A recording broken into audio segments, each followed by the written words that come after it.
Hello बच्चों, carbon और उसके यौगिक की एक नई वीडियो में आप सभी का स्वागत है। बच्चों, हम कार्बन तथा उसके यौगिक में आपके बात कर चुके हैं सजातीय श्रेणी तक। आज हम बात करेंगे कार्बनिक यौगिकों के नामकरण पर। कार्बनिक यौगिकों का जो नामकरण होता है वो दो तरीके से करते हैं। पहला है आपका जिसको साधारण या निरर्थक पद्धति कहते हैं। दूसरा है आपका आयुपैक या आईपीएसी नाम पद्धति।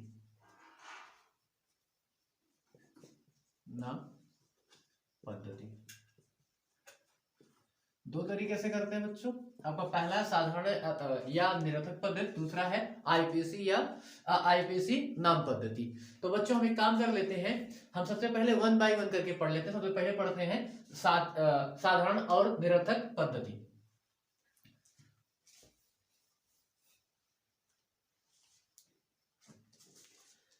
बच्चों, जो आपकी निरर्थक पद्धति थी ये आपके कार्बनिक यौगिकों की जो बड़ी बड़ी श्रृंखलाएं होती हैं, जैसे आपका 5 हो जाए, 10 हो जाए, 15 हो जाए, इस तरीके से जितने भी थे उन पर लागू नहीं हो रहा था। तो इसीलिए आपका जो निरर्थक पद्धति थी उसको क्या कर दिया गया, विफल मान लिया गया या विफल कर दिया गया।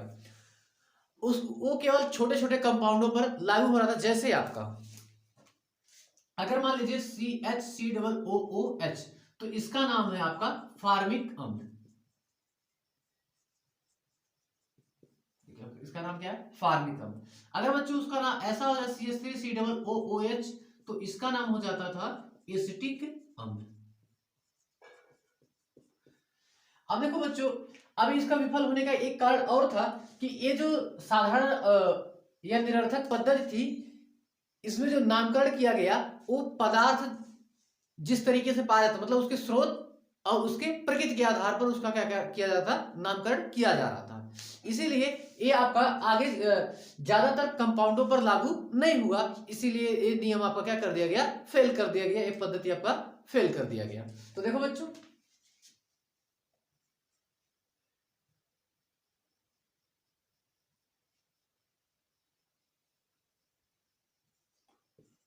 इस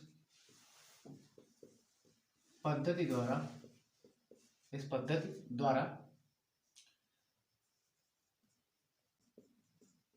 यौगिकों का नामकरण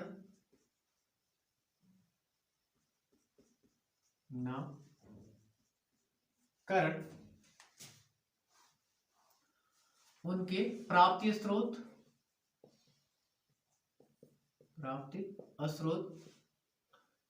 एवं गुण के आधार पर किया गया। गुण के आधार पर किया गया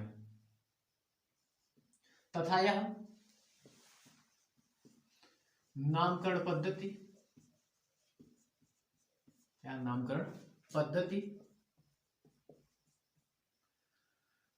अधिक संख्या वाले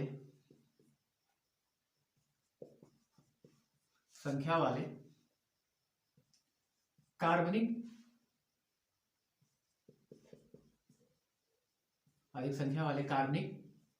यौगिकों पर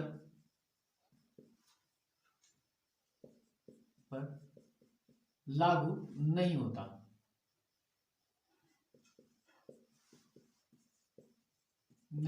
है।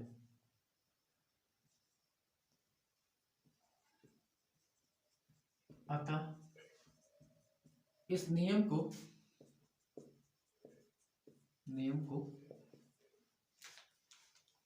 विफल कर दिया गया।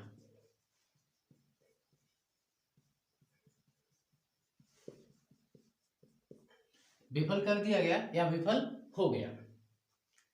अब देखिए बच्चों, अगर इसके एग्जांपल की बात करेगा तो इसके दो ही एग्जांपल आप लिख देंगे। आपका इसके एग्जांपल देखो, एक कार्बन है तो उसको फार्मिक के नाम से जानते थे, अगर दो कार्बन हो जाते तो एस्टिक के नाम हो जाता था उसका।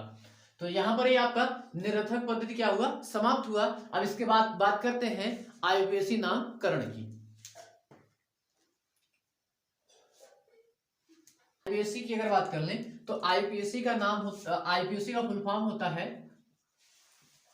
इंटरनेशनल यूनियन प्योर अप्लाइड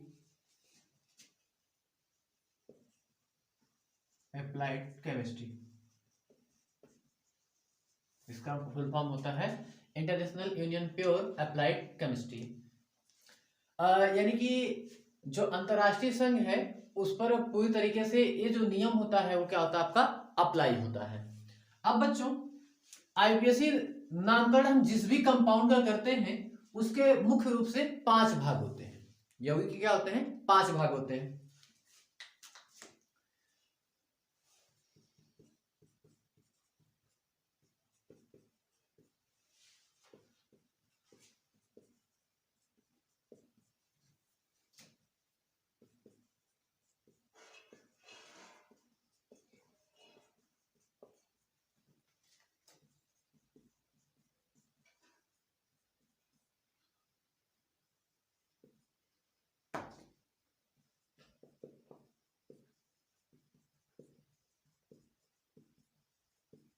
यौगिक के 5 भाग होते हैं। पहले पार्ट की बात कर लेते हैं।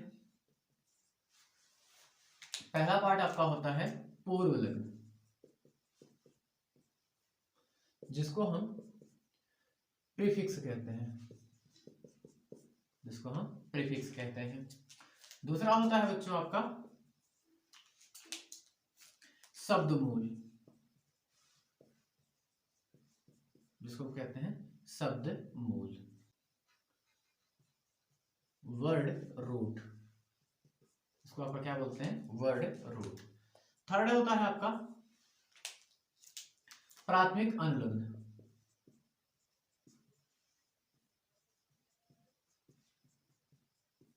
जिसको बोलते हैं प्राइमरी सफिक्स फिक्स। और आपका इसमें जो चौथा होता है वो आपका होता है द्वितीय अनुलग्न, जिसको बोलते हैं सेकेंडरी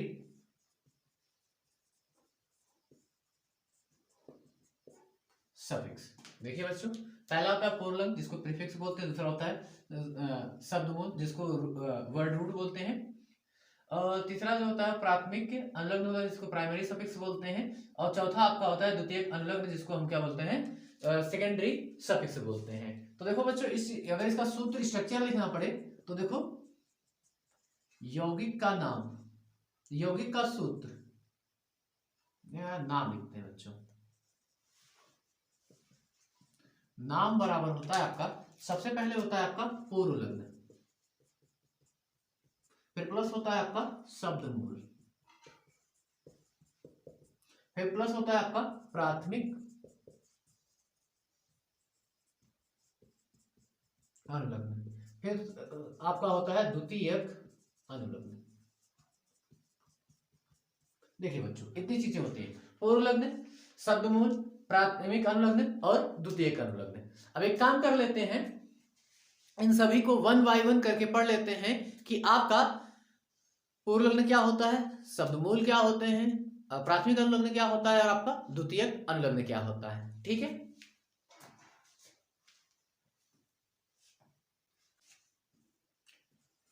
यह कार्बनिक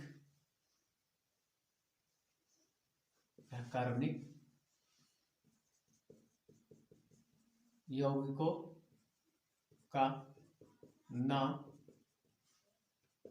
लिखते समय शब्दमूल के पहले जुड़ते हैं। ये शब्दमूल क्या जुड़ते हैं, पहले जुड़ते हैं। अगर इसके एग्जाम्पल की बात करते हैं तो इसके एग्जाम्पल में कौन कौन आपका आएगा,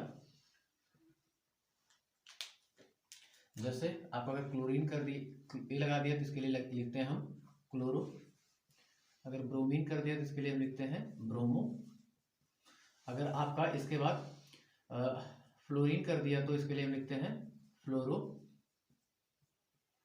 ठीक है। अगर आपका आई कर दिया तो आइडो लिखते हैं। और आपका अगर CH3 कर दे, सिंगल बॉन्ड CH3, तो इसके लिए मेथिल लिखते हैं। अगर इसके बाद C2H5 कर देगा तो इसके लिए हम एथिल लिखते हैं। तो देखिए बच्चों, जो ये आपके 5-6 हैं, ये सभी हमेशा क्या करते हैं, आपके शब्दमूल के ठीक पहले जुड़ते हैं। अब इस शब्दमूल क्या होगा और जब इसका नाम लिखा जाएगा तो ये कैसे लिखे जाएंगे उसको एक साथ बताते हैं, फिर बस इन सबको देखते चलो कि कौन क्या होता है। ठीक है बच्चों, ये समझ में आ गया कि शब्दमूल के ठीक पहले जुड़ेंगे। जैसे अगर क्लोरीन है तो क्लोरो पहले आ जाएगा, ब्रोमीन है तो ब्रोमो पहले आ जाएगा। अब बात करते हैं शब्दमूल क्या होता है।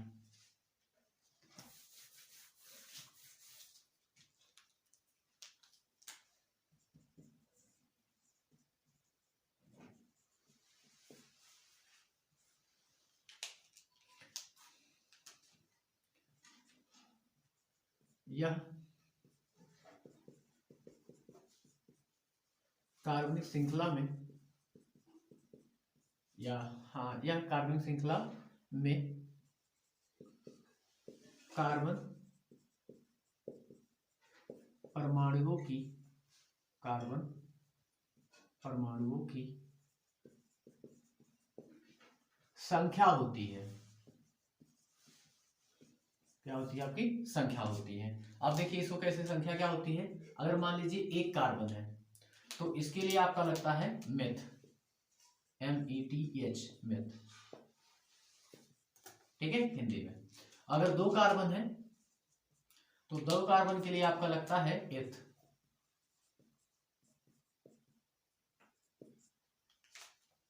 अगर आपका कार्बन की संख्या 3 है तो इसके लिए आपका लगता है प्रोप,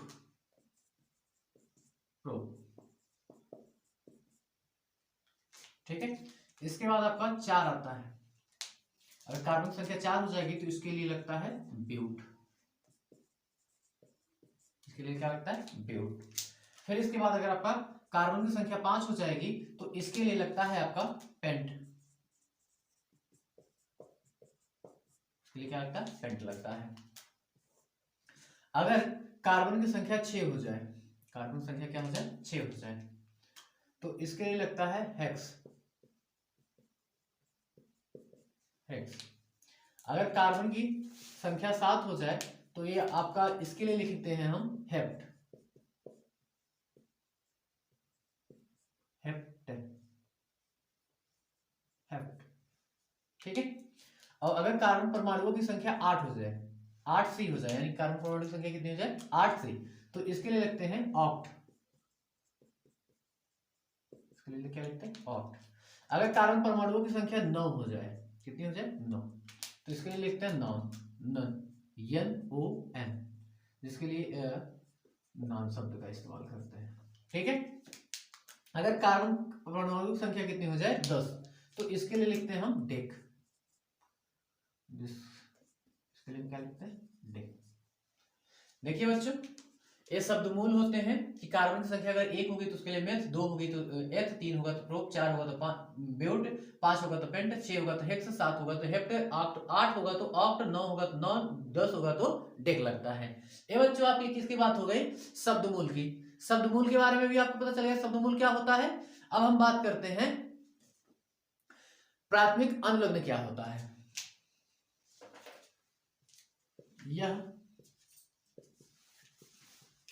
कार्बनिक श्रृंखला की प्रकृति को प्रदर्शित करता है। यह कार्बनिक श्रृंखला की प्रकृति को प्रदर्शित करता है कि वह संतृप्त या संतृप्त हाइड्रोकार्बन है,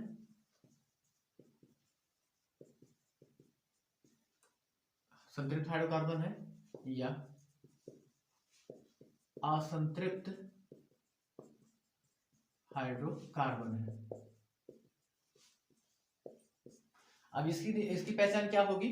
अगर देखिए बच्चों, कार्बन कार्बन के बीच में क्या हो, एकल आबंध हो। कार्बन कार्बन के बीच में क्या होना चाहिए, एकल आबंध। अगर कार्बन कार्बन के बीच में एकल आबंध होगा तो इसके लिए हम एन शब्द का भी इस्तेमाल करते हैं, ANE, और इसको हिंदी में ऐसे लिखेंगे एन। अगर कार्बन कार्बन के बीच में आपका क्या हो जाएगा, द्विक आबंध, तो इसके लिए हम लिखते हैं ENE, जिसको हम ईन बोलते हैं बच्चों। ठीक है।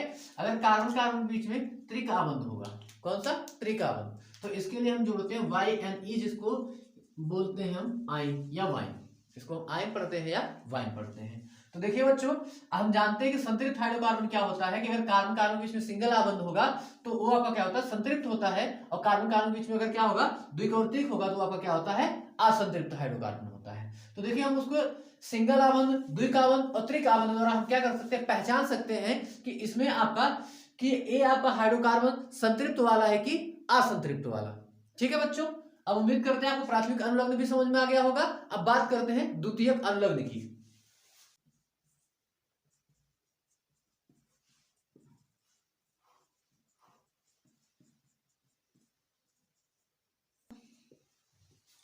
कार्बनिक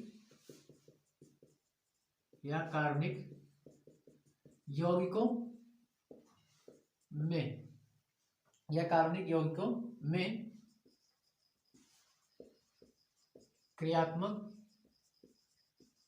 समूह की प्रकृति का निर्धारण करता है कि आपका क्रियात्मक समूह कौन सा उपस्थित है। मान लीजिए आपका एल्कोहल है, तो क्या है, एल्कोहल, उसके लिए सूत्र होता है OH, और हम इसको पहचानेंगे कैसे कि इस कार्बन श्रृंखला में आपका एल्कोहल जुड़ा है। हम OH देखकर, ये अगर मान लीजिए सूत्र नहीं दिया है, मतलब सूत्र OH नहीं लिखा, तब हम कैसे पहचानेंगे। इसके लिए जो होता है, जो द्वितीयक अनुलग्न की बात कर रहे हैं, हम इसकी बात कर रहे हैं, अनुलग्न की बात कर रहे हैं, तो अनुलग्न में इसके लिए लगता है आपका ऑल, OL या ऑल, ऐसे करके। तो हम उसके नाम से यह स्पष्ट कर सकते हैं कि यहाँ पे क्रियात्मक समूह आपका कौन सा उपस्थित है। ठीक है बच्चों, इसके साथ साथ कार्बनिक यौगिकों का नामकरण करने के लिए 2-4 नियम होते हैं, हम उनको लिख लेते हैं, फिर एक के बाद एक करके हम क्रियात्मक समूह के साथ हम इन चीजों को क्या करेंगे, आपका सीखते हुए आगे की तरफ चलते हैं। ठीक है बच्चों, आईपीसी नामकरण के नियम क्या होते हैं। पहला नियम क्या कहता है, सर्वप्रथम कार्बन की सबसे बड़ी श्रृंखला चुनते हैं। सर्वप्रथम कार्बन की सबसे बड़ी, कार्बन की सबसे बड़ी श्रृंखला चुनते हैं।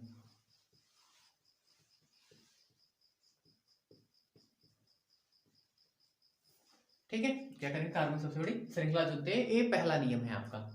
दूसरा नियम देखिए बच्चों, क्या कहता है आपका,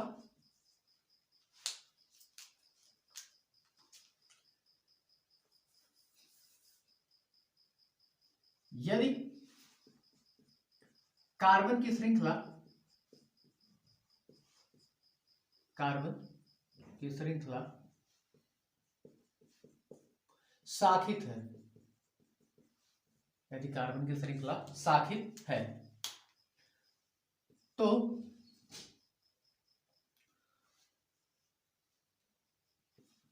उस श्रृंखला का नामकरण, श्रृंखला का नामकरण पूर्व लग्न के अनुसार करते हैं,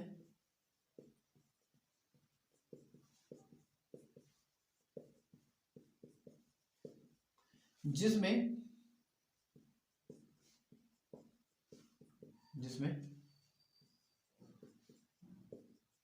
कार्बन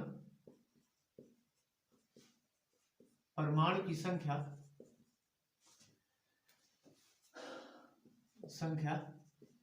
कम होती है। क्या करते हैं, जिसमें यदि किसी कार्बन श्रृंखला में कोई क्रियात्मक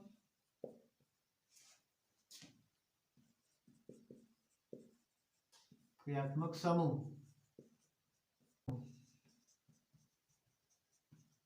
उपस्थित है तो नामकरण करते समय उसको कम से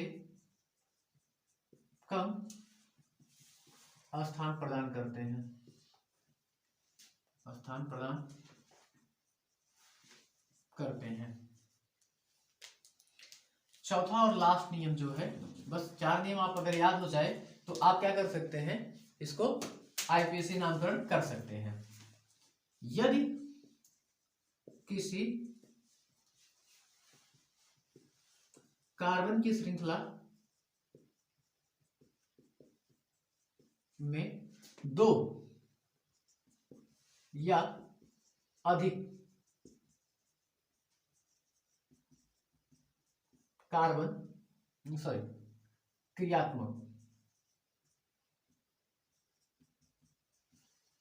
क्रियात्मक समूह उपस्थित हो तो उनका नामकरण अंग्रेजी अक्षर के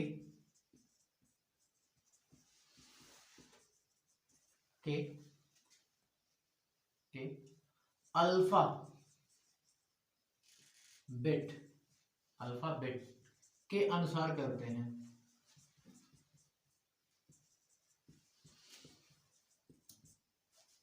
उनका नामकरण अंग्रेजी अक्षर के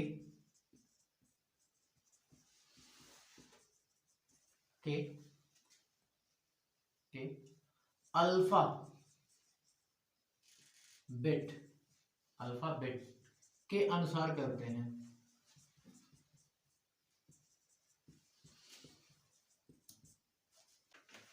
देखिए बच्चों, उनका नामकरण क्या करते हैं, अल्फाबेट के अनुसार करते हैं। अल्फाबेट का मतलब क्या होता है कि अगर हम पहले दोनों को देख लेंगे कि दोनों क्रियात्मक समूह के अनुलग्न में क्या जोड़ रहे हैं हम, तो दोनों का हम पहला अक्षर देखेंगे और हम एबीसीडी के अनुसार देखेंगे कि दोनों का पहला लेटर कौन पहले आता है। जो पहले आएगा उसका नाम जो होगा हम किसके अनुसार लिखेंगे, अनुलग्न के अनुसार लिखेंगे, और जो बाद में आएगा उसका नाम किसके अनुसार लिखेंगे, पूर्वलग्न के अनुसार लिखेंगे।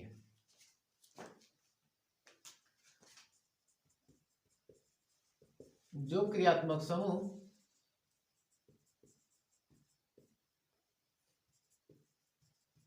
पहले आएगा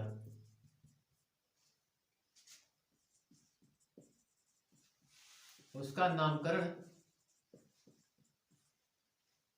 अनुलग्न तथा जो बाद में आएगा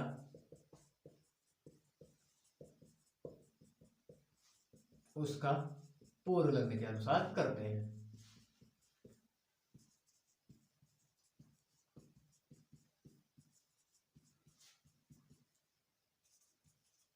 पूर्वलग्न के अनुसार करते हैं। तो देखिए बच्चों, आपके टोटल 4 नियम हैं। अगर आप 4 नियम को याद कर लेते हैं तो आईपीएससी आपके लिए इजी हो जाएगी। ये टोटल 4 नियम आप देख लीजिए बच्चों। फिर इसके बाद हम 1 बाय 1 करके हम क्या करते हैं, आपको सबका नामकरण पढ़ाते हैं कि नामकरण कैसे बनाया जाएगा। ठीक है बच्चों, हम एल्केनों की बात करते हैं बच्चों। एल्केन क्या होंगे, तो देखो एल्केनों की पहचान क्या होती है कि कार्बन कार्बन बीच में क्या होगा, सिंगल आवन। तो हम एक काम कर लेते हैं, यहाँ पे n बराबर 1 ले लेते हैं, तो ये आपका हो जाएगा CH4।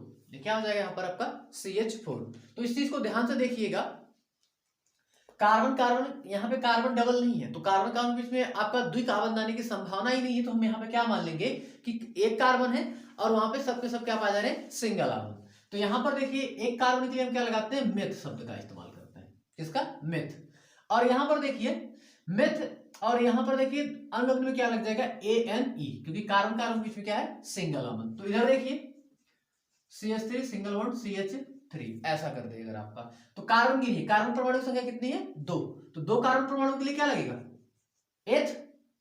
कार्बन कार्बन के बीच में क्या है? सिंगल आबंध। अगर कार्बन कार्बन के बीच में सिंगल आबंध दिखेगा तो उसके लिए हमेशा क्या लगाएंगे? ANE। तो यहां पे क्या लग जाएगा? ANE। तो इसका नाम क्या हो जाएगा? एथेन। अब देखिए CH3 CH2 CH3। तो अगर इसकी बात कर देगा तो यहां पर देखिए 1 2 3 कार्बन परमाणु की संख्या कितनी हो गई आपकी? 3। तो 3 के लिए हम क्या लगाते हैं? प्रोप शब्द का इस्तेमाल करते हैं। किसका? प्रोप। तो सिंगल आबंध देखिए, सिंगल आबंध के लिए क्या लगेगा? ANE। तो इसका नाम क्या हो जाएगा? प्रोपेन। एक काम करते हैं, हिंदी में लिखते हैं, मेथेन, एथेन, प्रोपेन। ठीक है। अब देखिए अगर कार्बन परमाणु की संख्या 4 कर दे, CH2 CH2 CH3, तो देखिए कार्बन परमाणु की संख्या जब 4 हो जाएगी तो 4 शब्द के लिए हम ब्यूट का इस्तेमाल करते हैं। किसका? ब्यूट का। सब सिंगल आबंध है तो ANE। तो इसका नाम क्या हो जाएगा? ब्यूटेन। तो देखिए अगर कार्बन परमाणु की संख्या 5 हो जाए तो देखिए कार्बन परमाणु की संख्या कितनी हो जाए? 5। तो 5 के लिए हम क्या लगाते हैं? पेंट लगाते हैं। सिंगल आबंध तो ANE। तो इसका नाम क्या हो जाएगा? पेंटेन। इसका नाम क्या हो जाएगा? पेंटेन। अगर देखिए CH3 CH2 CH2 CH2 CH2 और यहाँ पे CH3, तो यहां पर देखिए आपके यहाँ पे टोटल 6 कार्बन है। तो 6 कार्बन के लिए क्या लग जाएगा आपका? हेक्सेन लग जाएगा। इसका नाम क्या हो जाएगा बच्चों? हेक्सेन, क्योंकि कार्बन कार्बन के बीच में क्या है? सिंगल आबंध। अब देखिए बच्चों आपके लिए हम 3 लिख के छोड़ दे रहे हैं, 3 आप खुद कर लीजिएगा। CH3 CH2 CH2 CH2 CH2 CH2 और CH3। कुछ नहीं करना है, कार्बन परमाणुओं की संख्या गिनो, जो उसका शब्दमूल होता है उसको लिख लो। कार्बन परमाणु की संख्या जितनी भी हो उसका उसके लिए जो लिखते हैं उसको लिख लो। और देखो ध्यान से, कार्बन बीच में क्या है? सिंगल आबंध, तो उसके लिए क्या लगा देंगे? ANE लगा देंगे। ठीक है बच्चों। दूसरा देखो CH3 CH2 CH2 CH2 CH2 CH2 और यहां पर CH3। तो इसमें भी क्या करना है आपको? कार्बन परमाणुओं की संख्या गिननी है। कार्बन परमाणुओं की संख्या गिनने के बाद देखना है कि आपको कार्बन कार्बन बीच में क्या है? सिंगल आबंध की द्विकाबंध। तो उसके यहाँ पे देखिए सिंगल आबंध है तो यहाँ पे क्या लगा देंगे? N। यहाँ पे कार्बन परमाणु की संख्या गिन लेना, इसका नाम आ जाएगा। अब देखिए बच्चों ये पहला टाइप हो गया एकदम इजी वाला। इस टाइप का बहुत रेयरली आपके एग्जाम में, बोर्ड 10th के बोर्ड के एग्जाम में पूछा जाएगा। तो हम थोड़े से टाइप बदलना शुरू करते हैं, कैसे कैसे क्या आएगा। अब इसमें देखते हैं कि इसमें दूसरा तरीका क्या होता है जिसके जैसा आपका पेपर में पूछा जाता है।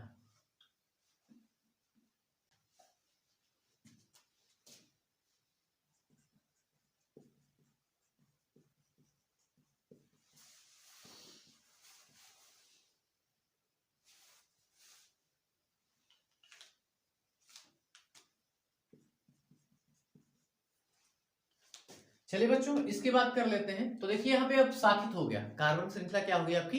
शाखित हो गई। चलिए इसकी बात कर लेते हैं, सबसे बड़ी कार्बन श्रृंखला की बात करते हैं। तो देखो यहाँ पर 1 2 3 4 5 पहला है। दूसरा देखिए 1 2 3 1 2 3 4 5। देखिए बच्चों इधर सीधे सीधे जा रहे 5 मिल रहा है, इधर सीधे आ रहे 5 मिल रहा है। अगर यहां से नीचे आ जा रहे हैं तो आपको कितना मिल रहा है? आपका 3 मिल रहा है। यहां से सीधे सीधे आ जा रहे हैं 5 मिल रहा है। एक काम कर लेते हैं, यहां पर देखिए और होगा 1 2 3 4 5। तो देखो हम क्या कर लेंगे, सीधे सीधे वाली कार्बन श्रृंखला मान लेंगे, क्योंकि उसी में कितने कार्बन मिल रहे हैं आपके? 5। तो इसको मिटा देते हैं।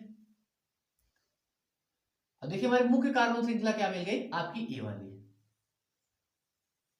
मुख्य कार्बन श्रृंखला क्या मिल गई? ए। अब देखो ध्यान क्या देना है कि जो नीचे लटका हुआ है ना CH3, इसको प्रतिस्थापन क्रियात्मक समूह बोलते हैं। तो जब क्रियात्मक समूह को प्रधानता देंगे तो यहाँ पे प्रतिस्थापन क्रियात्मक समूह को भी क्या कर देंगे? प्रधानता देंगे। लेकिन अगर क्रियात्मक समूह और प्रतिस्थापन क्रियात्मक समूह दोनों एक साथ उपस्थित है तो प्रधानता हम क्रियात्मक समूह को देंगे, ना कि CH3 यानी कि प्रतिस्थापन क्रियात्मक समूह को। यानी कि इसका नामकरण इस तरफ से करेंगे 1 2 3 4 5। अब पहले जो सीधे सीधे इसको राउंड किए हैं वो मुख्य कार्बन श्रृंखला होगी, पहले इसका नाम ले लेते हैं। तो देखिए कितने कार्बन, 1 2 3 4 5। 5 के लिए आपको क्या लगता है, पेंट शब्द का इस्तेमाल होता है। तो देखिए कार्बन कार्बन कार्बन कार्बन के बीच में सिंगल आबंध है तो ANE हो जाएगा इसका नाम, यानी कि जो राउंड किए इसका नाम क्या आ गया, पेंटेन। तो उसी से ए भी जुड़ा हुआ है तो इसका नाम देखिए क्या हो जाएगा। अब देखिए कौन सा पोजीशन है, दूसरा। CH3 के लिए आपका लगता है मेथिल, CH3 के लिए क्या लगेगा, मेथिल। तो देखिए इसका नाम क्या आ जाएगा आपका, 2 मेथिल पेंटेन, 2 मेथिल पेंटेन इसका नाम हो जाएगा। देखिए इसके बाद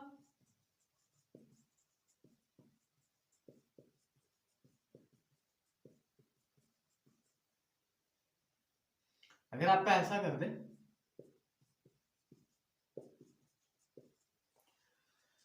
तब देखिए कार्बन सबसे बड़ी श्रृंखला पहले चुनते हैं। तो देखिए यहां से अगर यहां से ले जाएं 1 2 3 4 और 5, ठीक है।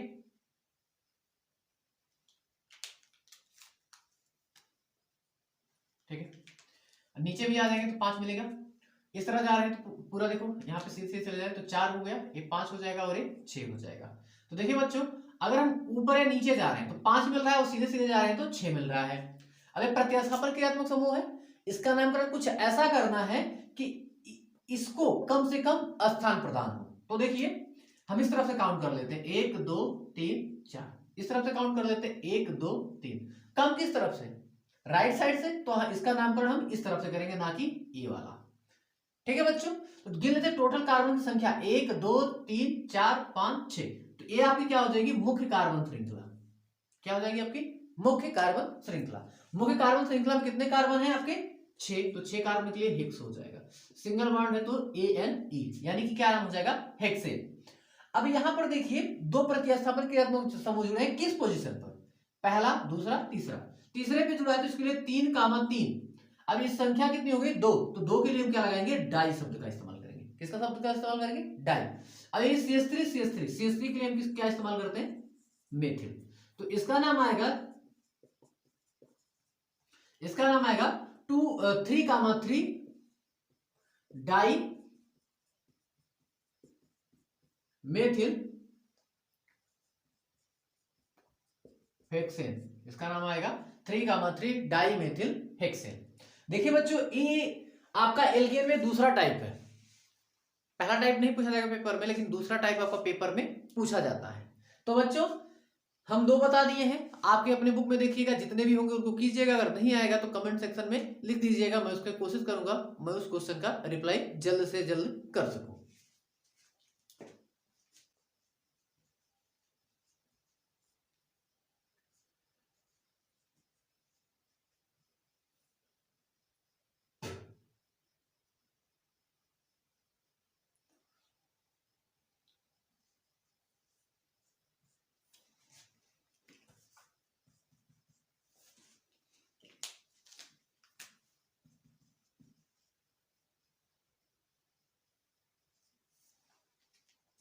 चलिए बच्चों एल्कीन की बात करते हैं। यहां पर क्या करते हैं, कार्बन परमाणु संख्या 1 रखेंगे तो C1 और यहाँ पे H2 आएगा। तो CH2 नाम का कोई यौगिक नहीं होता है, इसलिए हम यहाँ पे कितना रखेंगे, 2।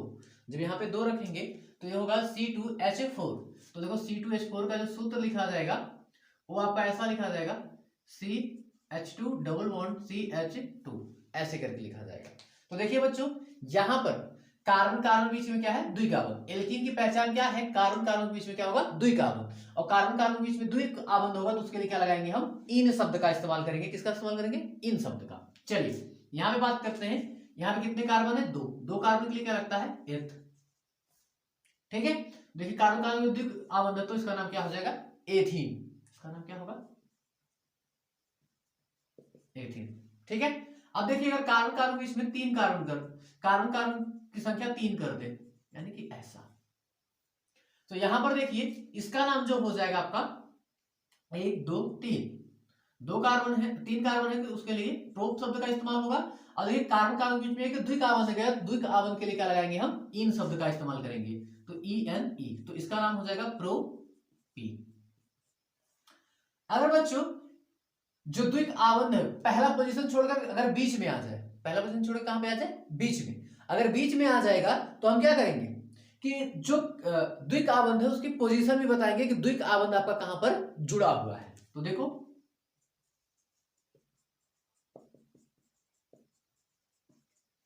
ये हो गया। चलिए कार्बन संख्या काउंट कर लीजिए, 1 2 3 4, 4 कार्बन के लिए क्या क्या हो जाएगा, ब्यूट। क्या हो जाएगा, ब्यूट।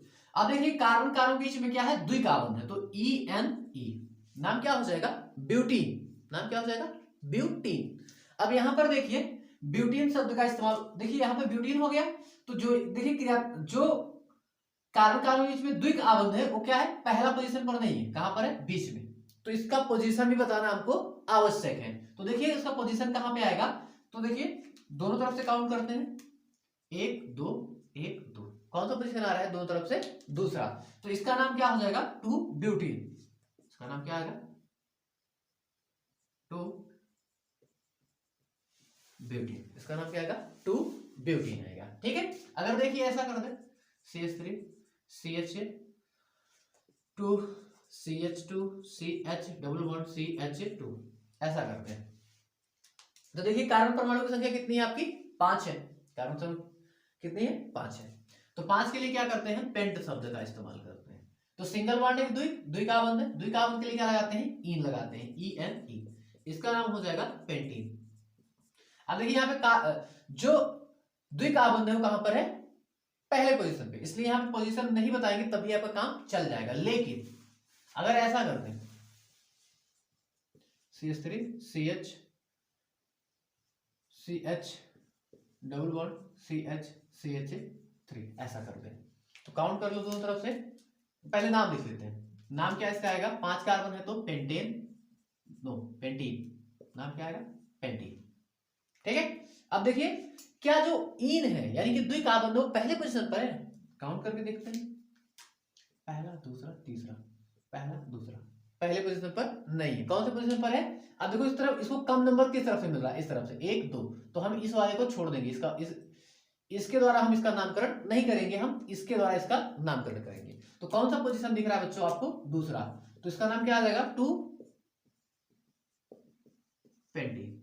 इसका नाम क्या आ जाएगा, 2 पेंटीन। कहीं कहीं पे बच्चों आपको ऐसा भी मिल जाएगा, पेंट पेंट पेंट 2 इन, इसका नाम क्या हो जाएगा, पेंट 2 इन, या इसको हिंदी में ऐसे लिख देंगे, पेंट 2 इन। ठीक है, तो इसके लिए परेशान होने की जरूरत नहीं है, आप ये भी याद कर सकते हो, आप ये भी याद कर सकते हो, कोई दिक्कत नहीं। एक दो और कर लेते हैं, CH3 CH CH double bond CH CH2 CH3। तो देखिए कितने कार्बन दिख रहे हैं आपके, 6 कार्बन, कितने, 6 कार्बन के लिए क्या लगता है आपका, हेक्स।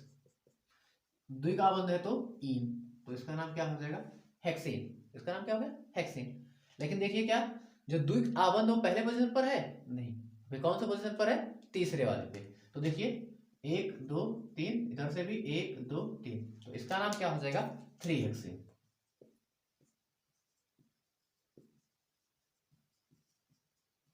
इसका नाम क्या हो जाएगा, 3 हेक्सेन। अब देखिए बच्चों अगर आपका 8 कार्बन हो और वो पहले पोजीशन पे क्या क्या होगा आपका, द्विकार्बन, तो 8 कार्बन के लिए ऑक्ट लग जाएगा। देखिए बच्चों अगर कार्बन की संख्या 8 हो जाए और उसमें एक द्विकाबंध हो तो उसका नाम हो जाएगा ऑक्टेन। लेकिन अगर पहला पोजीशन छोड़कर आपका कोई दूसरे तीसरे चौथे पर अगर आपका क्या जुड़ जाएगा, आपका डबल बॉन्ड, तो उसका नाम ऑक्टेन तो होगा, लेकिन उसका पोजीशन बताना पड़ेगा, कौन से पोजीशन पर जुड़ा है, दूसरे पे तो 2 ऑक्टेन, तीसरे पे तो 3 ऑक्टेन हो जाएगा। ठीक है बच्चों, अगर मान लीजिए आपका 10 कार्बन लेता है तो 10 के लिए आपको पता है डेक लगेगा, अगर द्विकार्बन देता है पहले पोजीशन पर तो डेकीन हो जाएगा, नाम क्या हो जाएगा, डेकीन।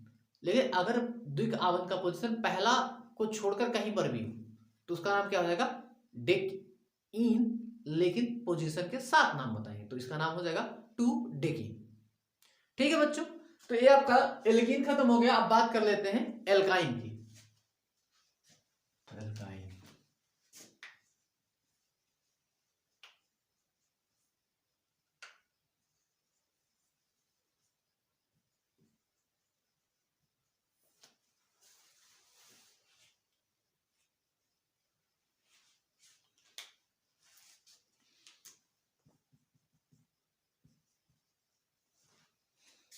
देखिए बच्चों, एल्काइन को हम कैसे लिखेंगे, उसका सूत्र ये होता है, अगर कार्बन कार्बन के बीच में त्रिकार्बन दिख जाएगा तो उसके लिए हम YnE का प्रयोग करेंगे। तो यहाँ पर देखिए कार्बन की संख्या हम 2 ले लेते हैं, एक लेंगे तो बनेगा ही नहीं, 2 ले लेते हैं, तो यहाँ पे होगा C2H2, यहाँ पे क्या होगा C2H2।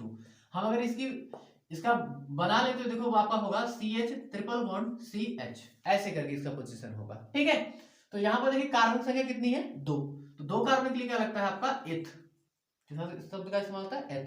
कार्बन कार्बन में त्रिकार्बन है तो क्या लगाएंगे हम YnE, तो इसका नाम क्या हो जाएगा ethyne. CH3C triple bond CH, तो यहाँ पे कितने कार्बन है, 3 कार्बन के लिए क्या लगेगा आपका प्रो, त्रिकार्बन है तो YnE, नाम क्या हो जाएगा प्रोपाइन, इसका नाम क्या हो जाएगा एथाइन, इसका नाम हो जाएगा प्रोपाइन।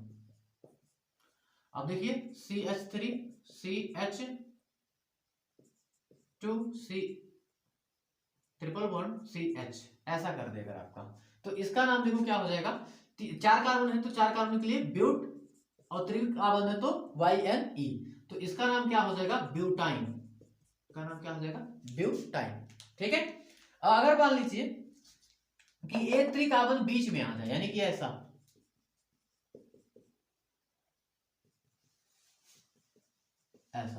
तो देखिए 4 कार्बन है, 4 कार्बन के ब्यूट शब्द का इस्तेमाल फिर से करेंगे, त्रिकार्बन है तो YnE लग जाएगा, लेकिन इस बार हमको त्रिकार्बन की पोजीशन बतानी, कौन सा पोजीशन है, दूसरा, तो इसका नाम क्या हो जाएगा ट्यू ब्यूटाइन, इसका नाम क्या हो जाएगा टू ब्यूटाइन, ठीक है। अब देखिए अगर आपका ऐसा कर दें CH3 CH2 CH त्रिकार्बन CH3, तो देखिए यहां पर कार्बन संख्या कितनी हो गई 5, तो 5 के लिए लगता है आपका पेंट, त्रिकार्बन है तो YnE, त्रिकार्बन है तो YnE, कौन सा पोजीशन है 1 2, दूसरा पोजीशन है तो 2 पेंटाइन, इसका नाम क्या हो जाएगा 2 पेंटाइन, इसका नाम क्या हो जाएगा 2 पेंटाइन, ठीक है बच्चों। हम एल्कीन और एल्काइन की बात कर लिए हैं, अब और क्रियात्मक समूह की बात करते हैं, लेकिन ज्यादा बच्चों आज का वीडियो हम यहीं पे समाप्त करते हैं, मिलते हैं आपसे अगले वीडियो में, तब तक के लिए बाय बाय। अगर मेरे द्वारा दी गई जानकारी आपको इन्फॉर्मेटिव लगे तो मेरे चैनल को लाइक सब्सक्राइब और अपने दोस्तों के साथ शेयर जरूर करें।